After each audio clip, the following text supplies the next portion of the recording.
Good afternoon, everybody, and welcome to Beyond the Score. Today, we're going to be talking about the referral process and the role of the WIIP. And this is a part one of a three-part series. The three-part series, I'm going to show you what those dates are for the next two webinars. The April 21st is going to be talking about using the WIIP to tie assessment data together for instructional programming.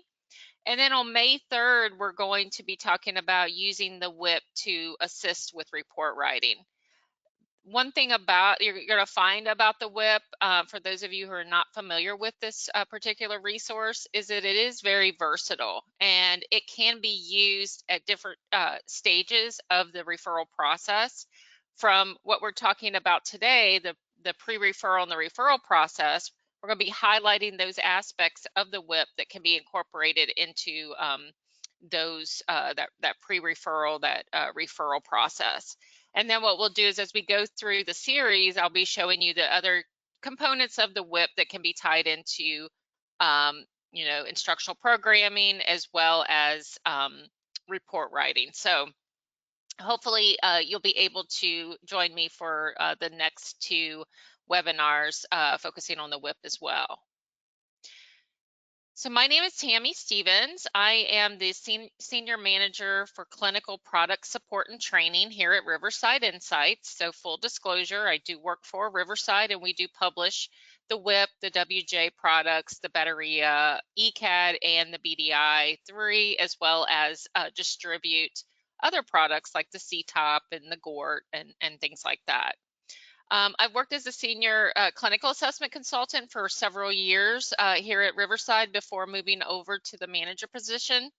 And part of my role in the manager position is really providing, as it states here, product support. So for those of you in the field using our products, we want to continue to provide you with resources that helps you perform your job when using our products. So any ideas that you have about resources that you wish you had access to, etc., feel free to reach out to me with those ideas. I'm also in charge of training here at Riverside. So in addition to presenting these webinars to you guys, I also conduct trainings internally. So one of my roles is to train the customer experience team to answer some of those foundational questions about our assessments, so that when you guys call in for assistance, they'll be able to help you right away and not have to move you around to different individuals. So prior to coming over to Riverside, I was a university professor. I was a assistant professor at Texas Woman's University and was in charge of their educational diagnostician program. And then prior to being a university professor, I worked as an educational diagnostician.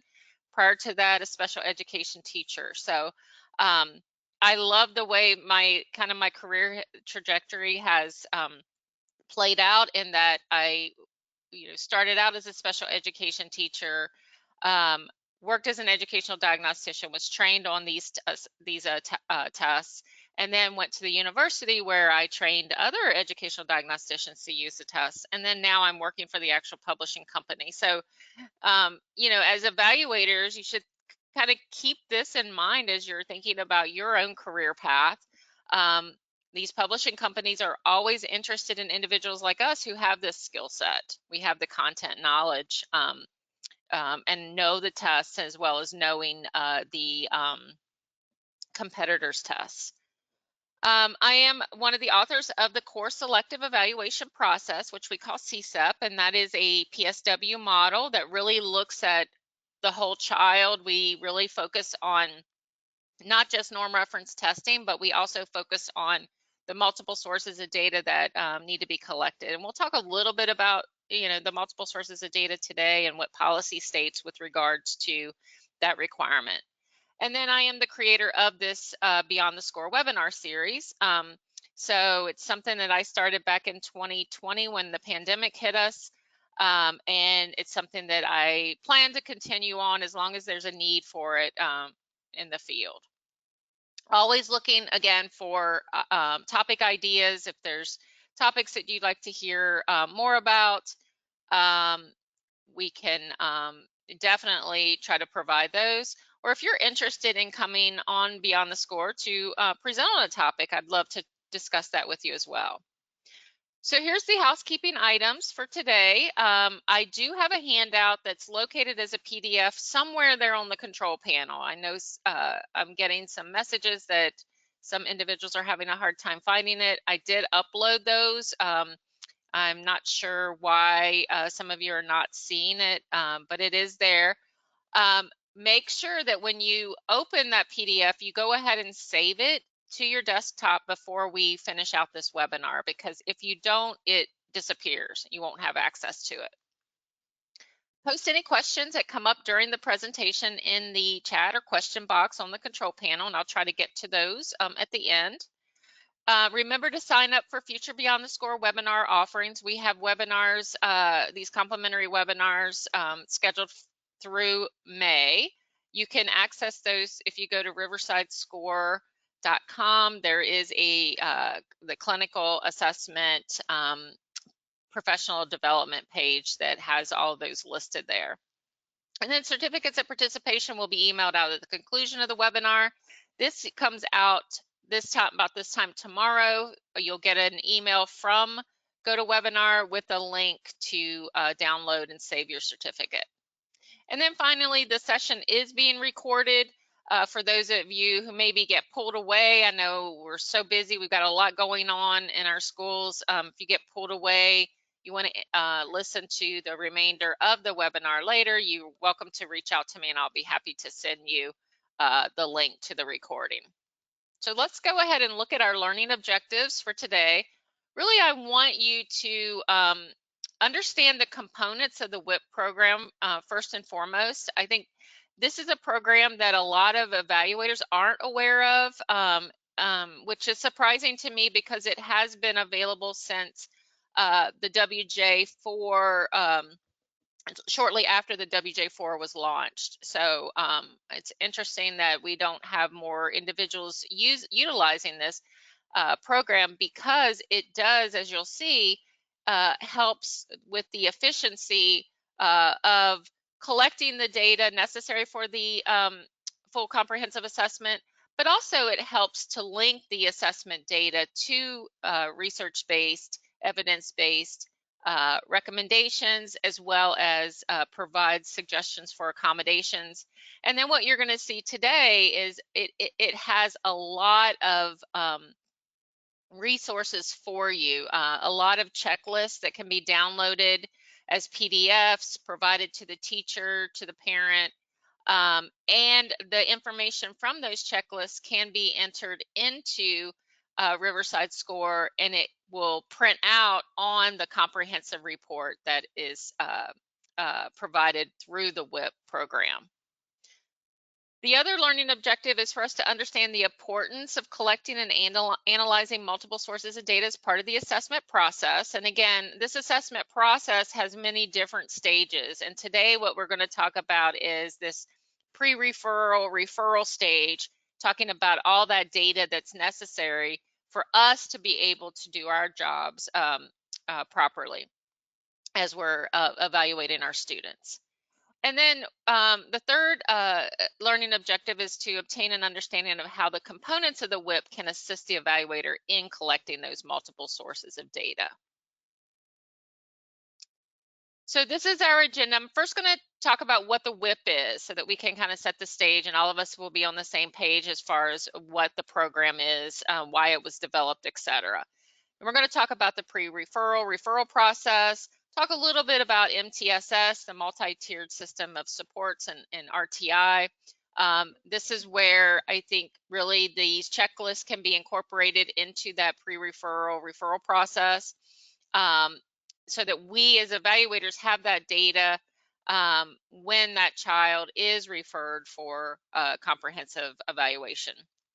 And then again, we'll talk about the role of the WIIIP in that referral process. Okay. All right. So you might be asking yourself, well, what is the WIIP?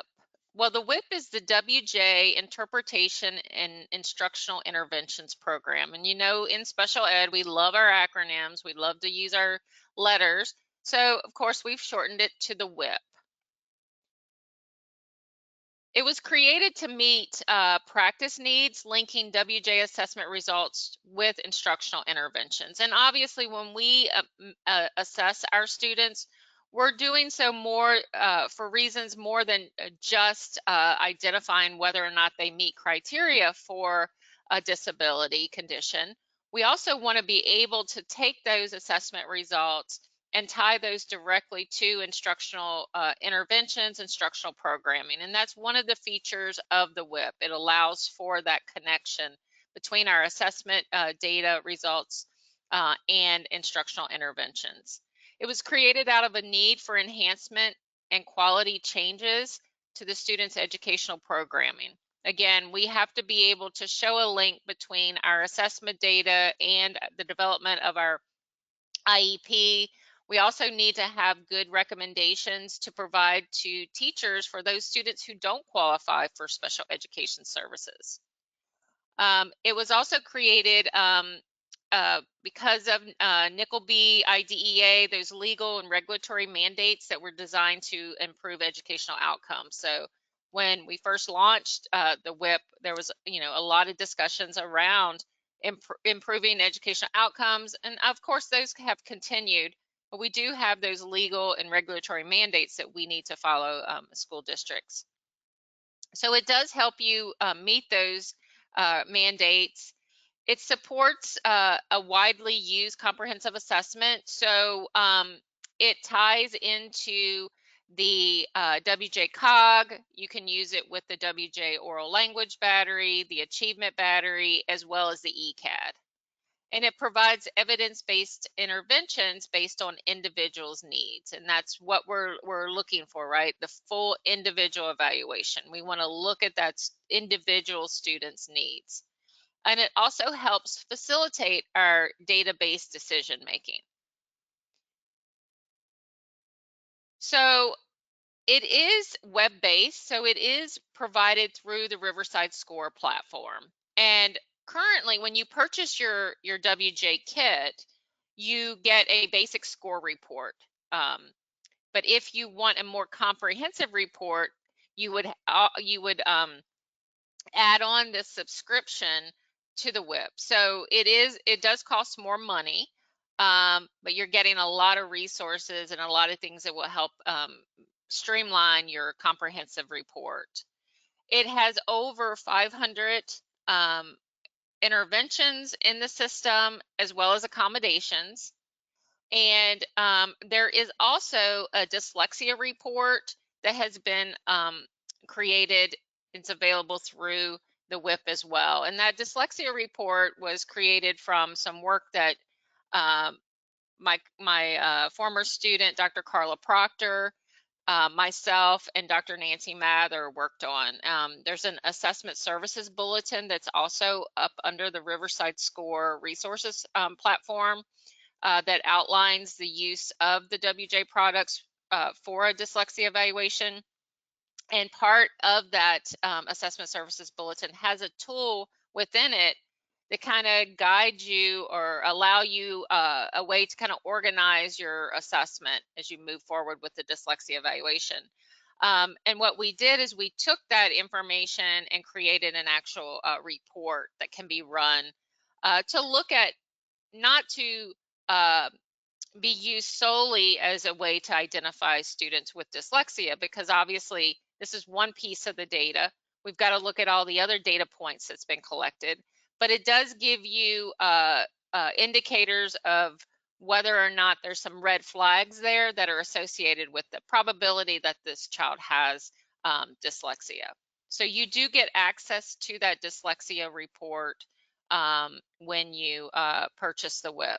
There's also a report for the ECAD, the early childhood version of the WJ, that's also available through the WIIP program. So if you were to purchase the WIIP, what would happen is in your drop down of the types of score reports that you run, you would have a additional selective area where you could either choose the comprehensive report, which is going to give you that full report, including any of the checklist information that you've inserted into the Riverside Score platform. It's going to also show you, provide you with suggested interventions based off of how the student performed on the test. And you, as the evaluator, get to pick and choose which of those you want to include in the report itself. So when a district purchases or an individual purchases a WIIIP, it is automatically imported into your current Riverside Score platform. And so you would have access to it through that drop down of that indicates different types of report options. So again, it has comprehensive report options, qualitative checklists, which we're going to really look at today. There's hundreds of formative and evidence-based interventions in there. There's also formative interventions for 5 of the achievement tests. So many of you probably are aware that on 5 of those achievement tests, like letter word identification, the math calculation, and others, you can actually enter item level responses.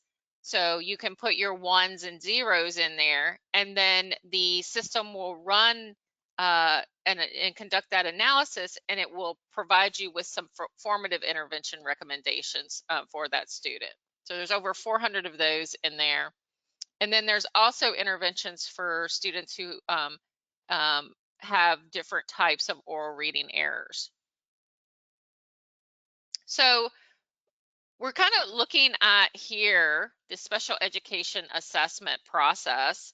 And what I wanted to show you, and this is what we'll be going over for the next, this 3-part series, what I wanted to show you is how the WIIIP would fit into each of these parts of the referral process. So we have the pre-referral process, and this is where that the child's identified as struggling.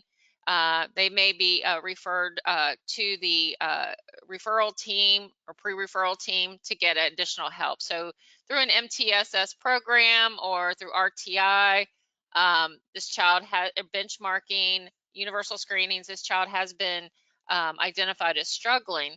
So what we can do is when the student is being referred for that pre-referral referral process, we can utilize the parent checklist to obtain information from the parent, the teacher checklist. There's a self-report checklist that can be used with the student if it's an appropriate age for that student. And there's also a dyslexia checklist in there in the WIIIP system. And then during the referral process, once that child is referred for formal assessment, again, we know we have to have those multiple sources of data that need to be collected as part of that pre-referral process. Again, if during that pre-referral process we have collected our data from the parent, the teacher, self-report, maybe dyslexia checklist, there's also an observation form in there that you can use when you go into the classroom to observe the student. And I'll highlight that for you today as well. And then once the child, you're writing up your, you're looking at and writing up your report, you know, those checklists are going to be integrated into the report. You can enter those directly, those responses directly into the WIIIP program, and they'll populate on the comprehensive report. You're going to have the typical score report there, so you can incorporate those scores. And then it's going to provide you with interventions and recommendations that can be that link that student's performance on the WJ to recommendations as to what that child needs to be successful. And then finally, the report writing piece itself. I know we all write our own reports, but you can cut and paste out of the WIIIP some of those recommendations that were provided. And we know that the FIE report serves as the foundation for that IEP. So again, working on pulling in some of that data from the WIIIP comprehensive report into our own reports. It's going to help with the make it more efficient as we're writing our reports. So we know that FAPE requires that this free and appropriate public education. So every child with a disability has been entitled to a free and appropriate public education, and that is designed to meet his individual needs under the rules and regulations of IDEA. And we know IDEA governs all special education services, etc.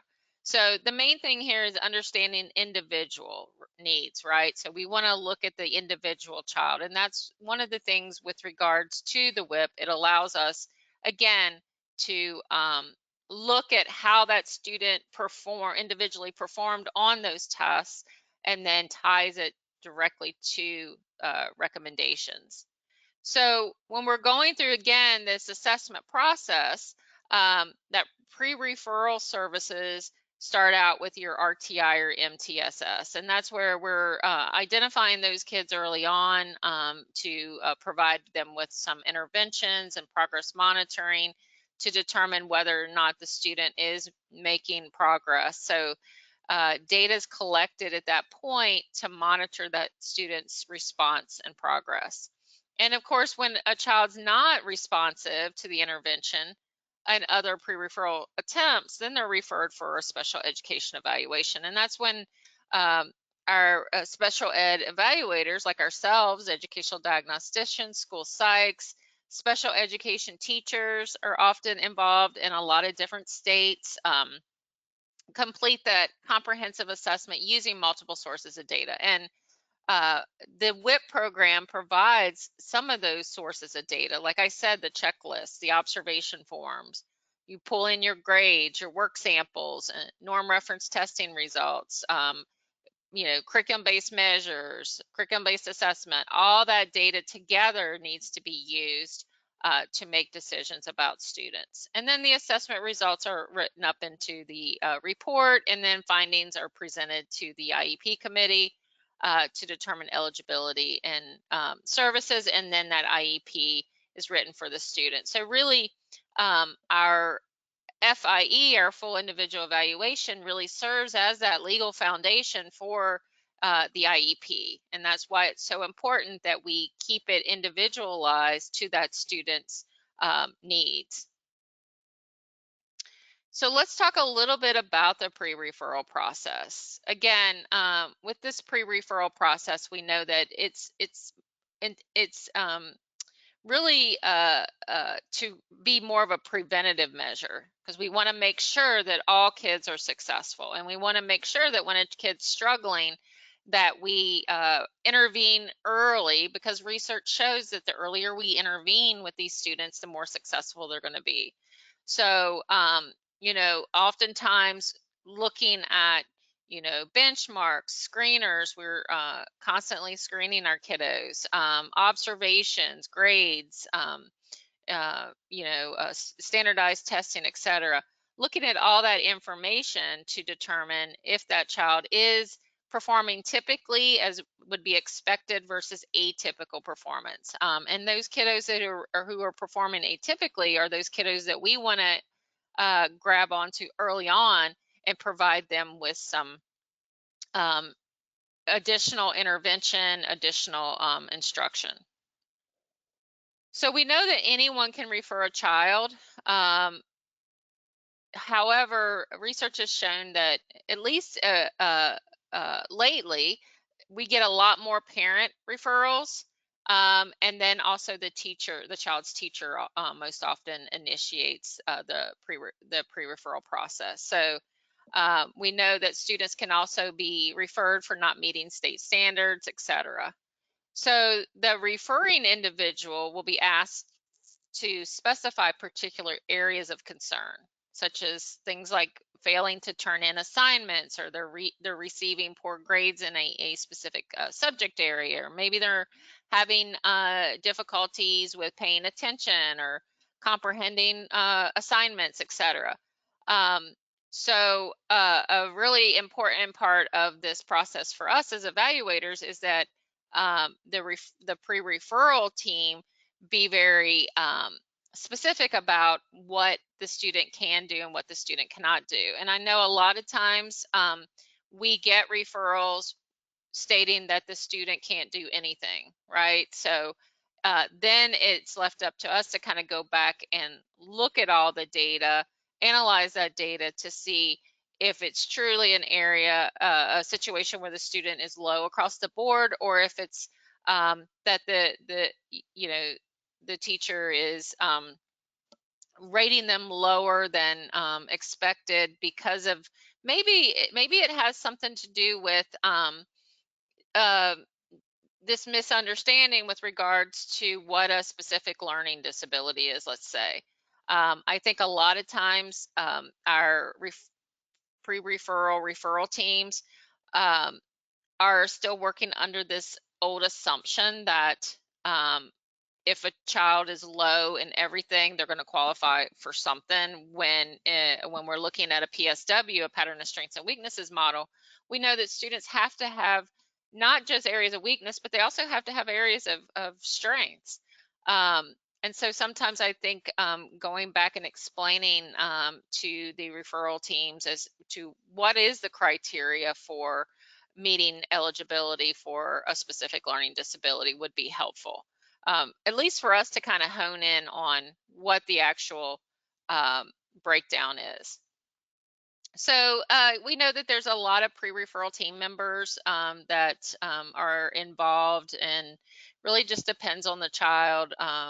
You know, we usually consists of a general education teacher that's familiar with the general education classroom and curriculum, so that they can provide additional recommendations of things that to try with the student prior to actual referral. Counselor or administrator. Some districts, at least here in Texas, have the psychologist or the ed diagnostician involved in that pre-referral process. And what research has shown is that when an educational diagnostician or a school psych is involved, or even a special education instructor, um, they're better quality referrals that are made, because these individuals are able to provide um, instructional suggestions and things to that could be done with the student prior to actually referring the child. And obviously we want the parent to be involved as well. So again, with that pre-referral data collection, the team or one or more of its members will collect the data on the child, whereupon the decisions can be made. So again, we need to focus on our database decision making. So we want to get information from family, from instructors, caregivers, guardians, etc. We also want to look at informal data, including attendance and school records. Attendance is really important because we know that the child's not in the classroom, missing a lot of days, they're not being exposed to instruction. And we know that having that opportunity to learn and exposure to high quality instruction is one of those exclusionary factors that we have to, as evaluators, rule out as being the primary cause of the student struggle. So we've got to be able to say that, yeah, this child was in school, this child did attend classes, this child did receive the instruction necessary, but they're still not performing. So always go back and look at the attendance, not just the attendance for the year in which the student is going through the pre-referral process, but also previous years, especially with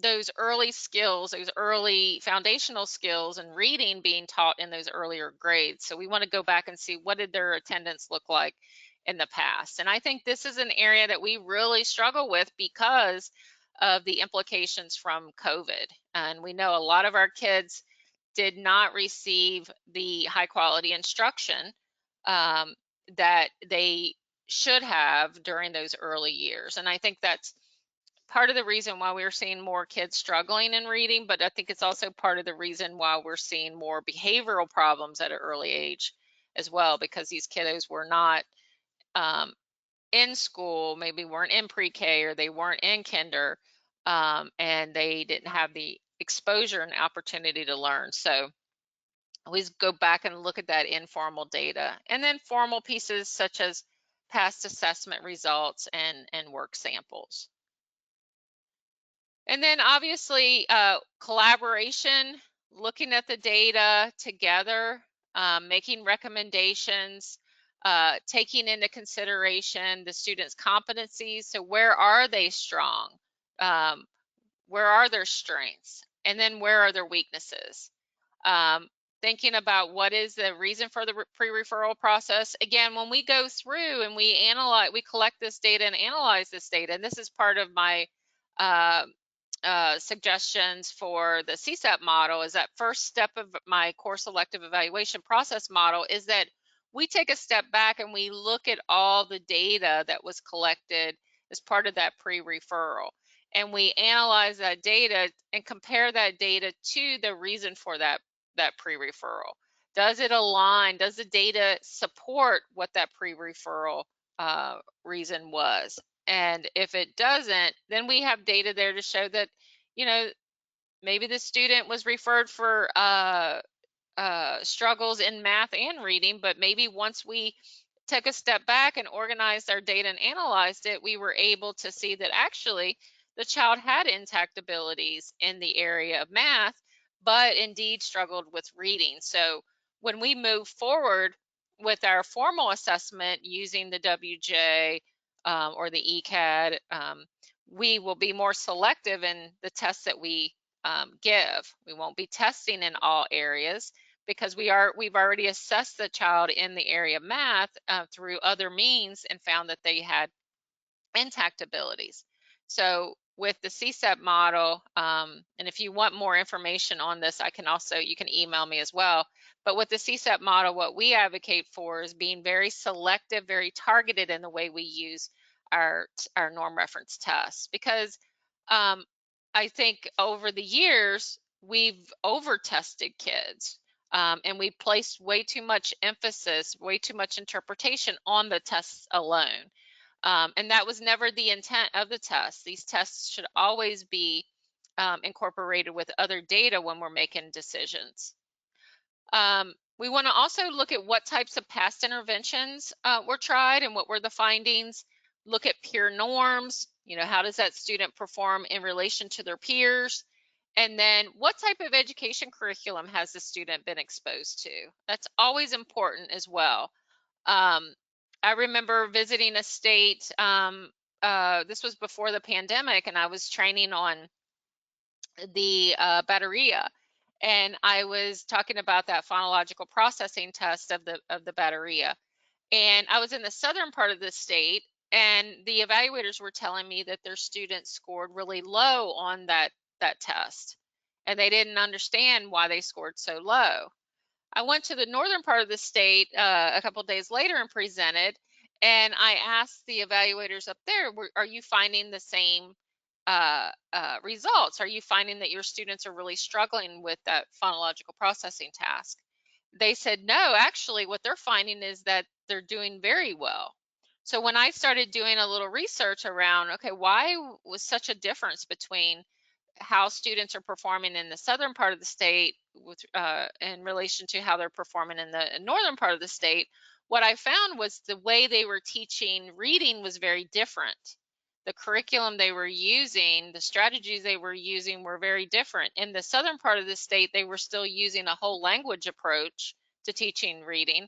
In the northern part of the state, they were using more phonics-based instruction. So understanding the types of curriculum exposure that the student has had is also very important, and should be incorporated into interpretation. Applicable federal and state laws, again, we need to follow and adhere to our state laws, our federal laws. So the recommendations, so the team that recommends strategies and interventions to address the child's individual needs, each area of concern should be addressed, and then multiple strategies can be offered in those areas of concern. And then, of course, we have our pre-referral implementation. So that's where, things are tried with the student to see if we can see progress before actually referring the child for a formal special education evaluations. So we know that in some states we're using MTSS, that multi-tiered system of supports. And again, even with MTSS, again, it's more of a data-based decision-making process, as it should be, using multiple levels of supports, etc. And with the, sorry, I'm going to shut my door here. With the MTSS, you can look at what types of supports, again, were administered, and then how that student performed on those with those supports. And then finally, the RTI. And again, purpose of kind of showing this is just setting the stage for, showing how you could pull in the checklists, etc., from the WIIIP into this pre-referral process, so that you can get the information you need to move forward with your formal assessment if that child is referred for a formal assessment. Okay, so let's talk about the WIIIP, and let's talk about some of the components of the WIIIP that you could utilize within this pre-referral process. So again, when we look back to, we talk about our legal and federal regulations and how we must adhere to these legal and federal regulations. And we look at IDEA, and IDEA specifically says that we have to use a variety of assessment tools and strategies to gather relevant functional, developmental, and academic information about the child. So we know as well that we have to include information that's provided by the parent, and that information should be used to assist in determining whether that child has a disability, and we need to use that information for individualized educational planning. So relevant functional data, so functional information, information about that student's functional performance. Developmental performance, obviously the developmental information is going to, a lot of it's going to come from the parent. We can get information functional from the parent and the teacher. And then academic information we would be pulling in from the teacher as well.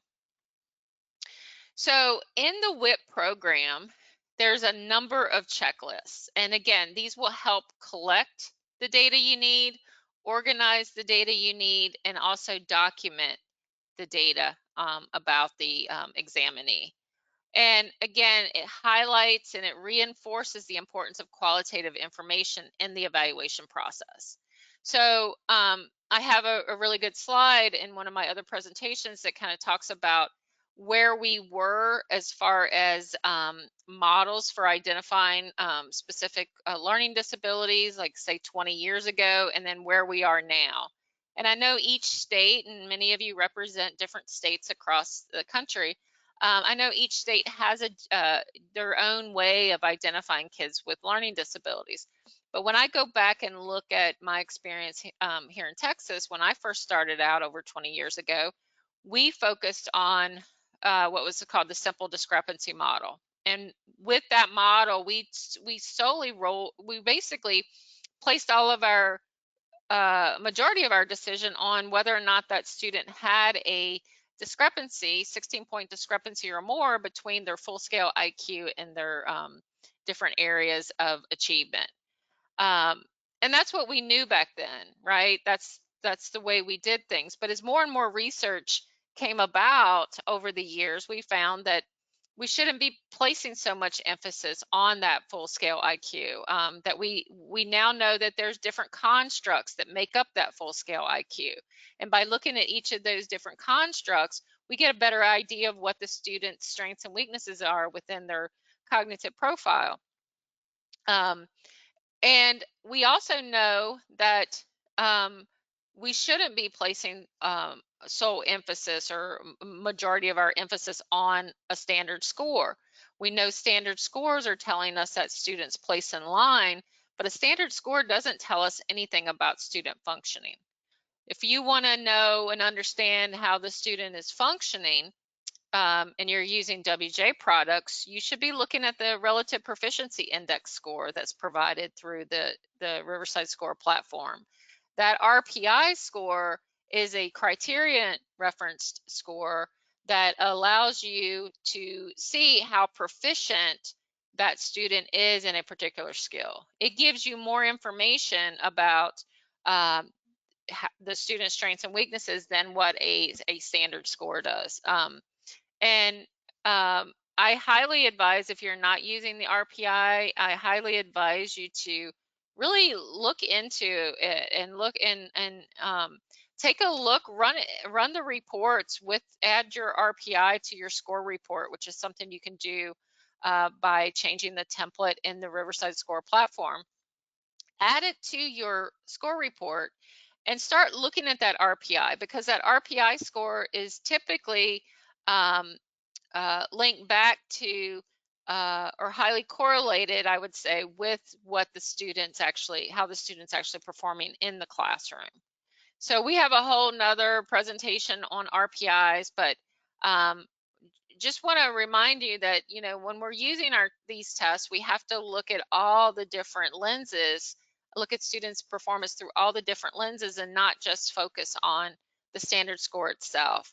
But that kind of takes me back to the fact that, you know, when we used to follow just a simple discrepancy model, we didn't pay a lot of attention to qualitative information about the student. We got information from the parent and the teacher. We did an observation in the classroom, but not a lot of that was used to make decisions about the student. Whereas now, 20 plus years later, we understand the importance of the qualitative data, and we understand it's just as important as their performance on these standardized tests. So we need to merge all this together when we're making decisions. So these are the checklists that are included in the WIIIP program. There's a reason for referral checklist. That's a great checklist for the pre-referral committee to have filled out. It's pretty detailed as to, you know, where are the child's strengths, where are the child's struggles, how long has the struggle been going on, things like that. There's a parent checklist for school age and preschool children.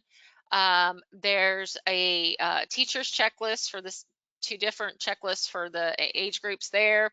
As I mentioned, the classroom behavior observation form.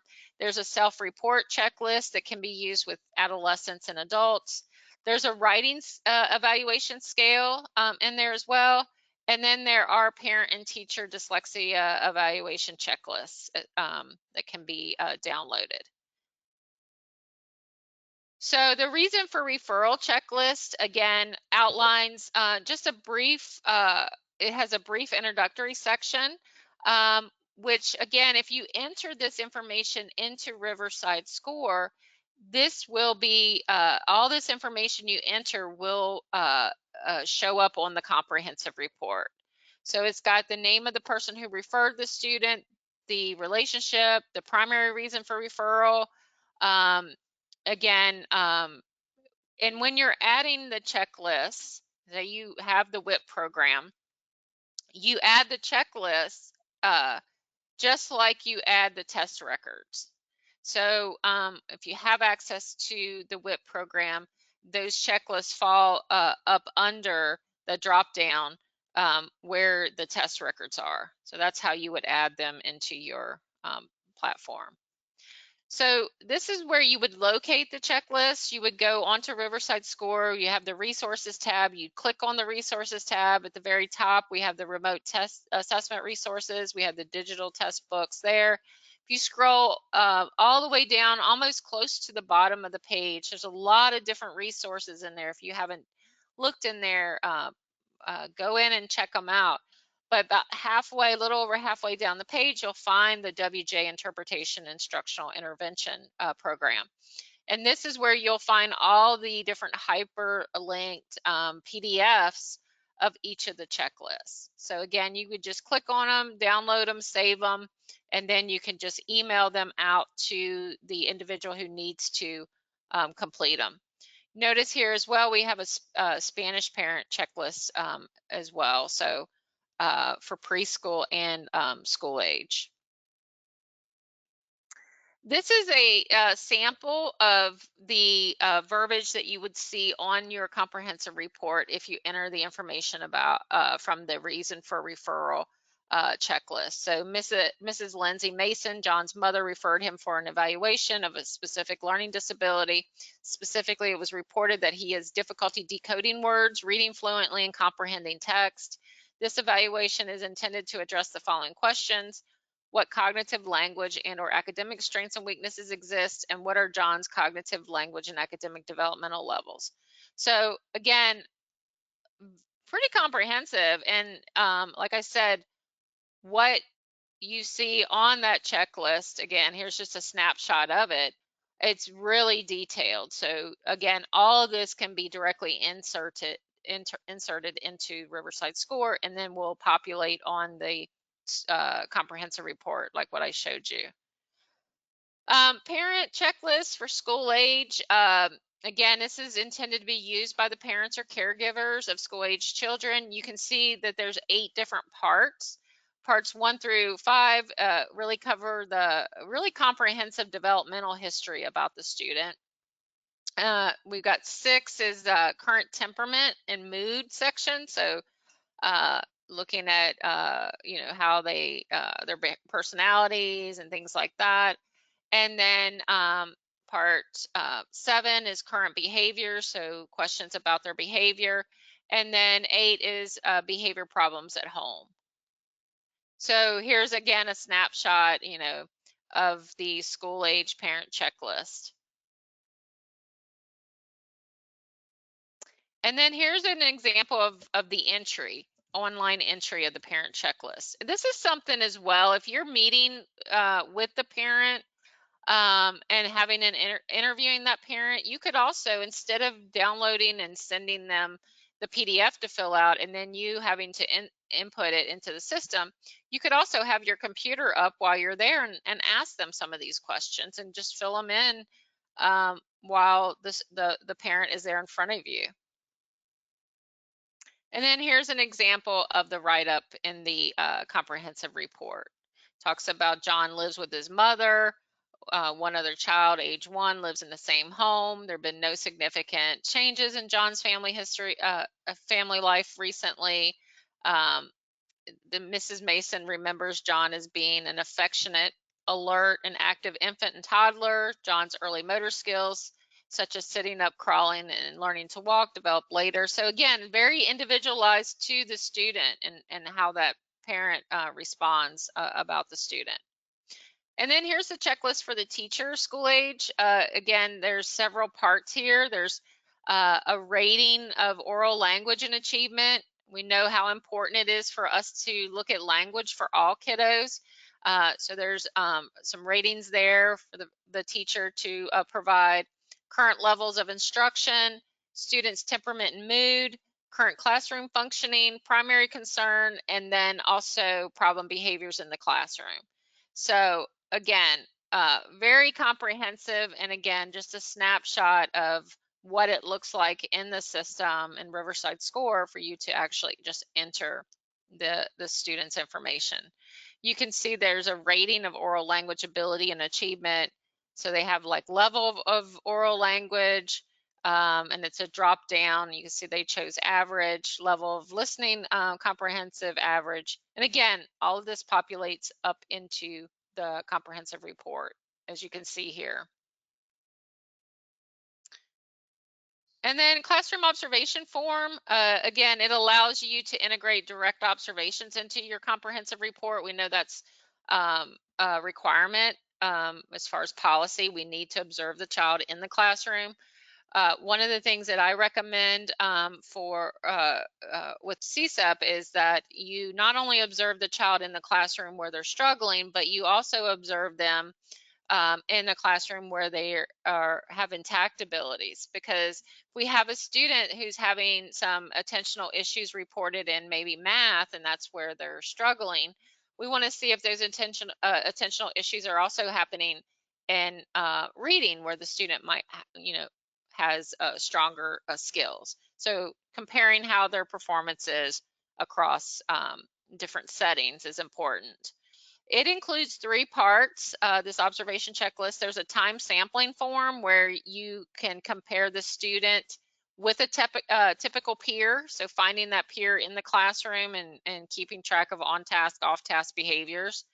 And then also impact of problem behaviors on learning and classroom environment. And then there's a review of primary problem behavior. So identifying the primary problem and providing additional information. Here's an example of the first part of it, the time sampling behavior. And you can see here that you have the comparison student and then the referred student, and you keep track of every 30 seconds is the comparison student. It looks like the comparison student's on task, the referral student's on task. That at the 1 minute mark, the comparison student's on task, but looks like the student that was referred is actually not on task, and then you can indicate if it's inattentive, overactive, impulsive, uncooperative, anxious, withdrawn, etc. So again, all this can be entered into the system as well. And then there's this self-report checklist for the adolescent and adult. This is like a modification from the parent checklist for school-age kids. And the 5 different parts that are included in this self-report checklist include current home and health status, self-description of attitudes, self-rating of abilities and skills, school history, and then recollections of early schooling. And this is just a snapshot of that one as well. So they are very comprehensive reports. So here's an example, a sample of the self-report checklist. And then the writing evaluation scale, it allows you to kind of look at what that individual's writing competency is, and it helps to identify instructional goals as well. And you can use it to help assist with progress monitoring. And here's an example of that. You're looking at here's different components. You can rate the student. You can indicate whether it's a narrative type of text or if it's an expository. And then you can look at the different handwriting, do they form letters correctly?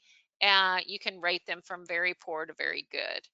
And again, you can use this use a copy of this each time if you're doing progress monitoring, each time the student provides a sample, writing sample, you can use it to gauge or rate their writing performance. And again, this information can be included in the comprehensive report. So a lot of the verbiage and information can be help with, again, make it a little more efficient for you as you're writing up your reports.